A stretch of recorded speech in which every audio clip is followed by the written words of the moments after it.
Today, I wanted to come on here and talk to you guys about sleep efforts during the day.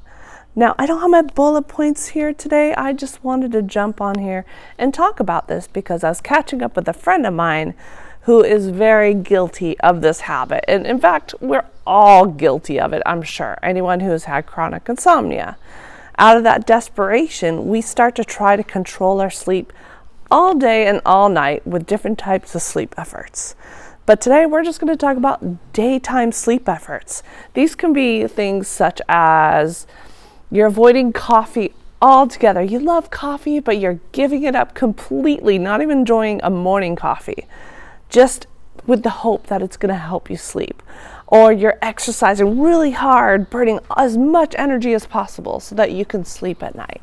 Or you're canceling plans to go out with friends, or you have these really strict bedtime routines. I am pretty much guilty of every single one of them. So the friend I was talking to, I'm not going to put her name on here. I didn't ask if I can use her name. I'm sure she doesn't care, but she has a habit of every single day she'll run miles and miles and miles, like several miles. Like her body is starting to fall apart. Not fall apart, but she's getting a lot of aches and pains. She's having problems in her legs from running so much, but she won't give it up because she wants to burn every last bit of energy so that she can sleep at night. I was unable to get her to break that habit when I knew her when I was living in California. She still does it to this day, but she uses it as a sleep effort. Now, all these sleep efforts are a reaction to fear and trying to control sleep. Trying to control something that we can't control. And it's understandable because we want to try to do anything we can to get ourselves to sleep. We'll try anything, do anything out of the desperation to sleep. But I want you to think about your quality of life doing all these sleep efforts. And if they're not really working, what is the point?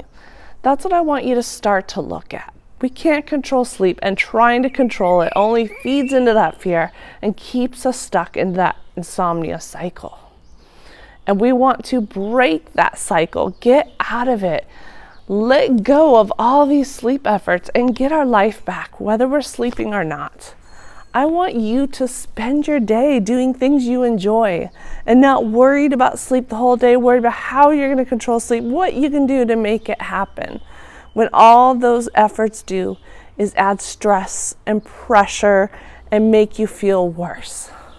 So I want you to start to think about something that you can let go of and let me know below. Now, if you want to learn how to trust your own body again to be able to sleep and get your natural sleep back, comment the word trust below and I'll send you my sleep trust building toolkit. So that's it. I hope you enjoyed this kind of candid video, and I will see you tomorrow. Bye.